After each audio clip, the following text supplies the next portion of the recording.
तुम्ही 17 ते 18 वर्षापासून इन्व्हेस्टमेंट केलेली आहे. राईट. त्याची कॅटेगरी काय होती सर? म्हणजे कोणत्या सेगमेंटमध्ये तुम्ही सगळ्यात जास्त इन्व्हेस्टमेंट केलेली आहे, म्हणजे लोकांना कळेल सर ती. प्रामुख्याने मी इन्व्हेस्टमेंट ही फक्त म्युच्युअल फंड्समध्ये करतो.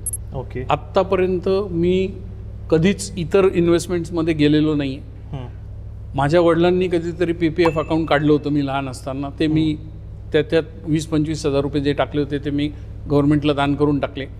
मी insurances, typically endowment plans, retirement benefit, guaranteed return plans आणि असले लेबल असलेले कुठलेही प्रॉडक्ट घेतलेले नाही आहेत ज्याच्यातनं लोक गुंतवणुकीचा प्रयत्न करतात.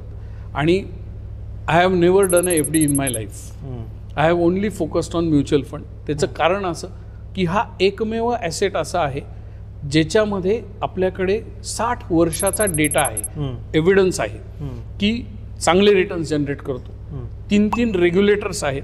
सो आपल्यासारखा माणूस, जो सामान्य माणूस आहे आणि जो काबाड कष्ट करून पैसे कमवतो, ते जे पैसे आहेत हार्ड अर्न मनी, त्याला सेफ ठेवण्याचा कुठला जर ॲसेट असेल तर तो हा एकमेव ॲसेट आहे. माझ्या हिशोबाने mutual fund is the safest investment.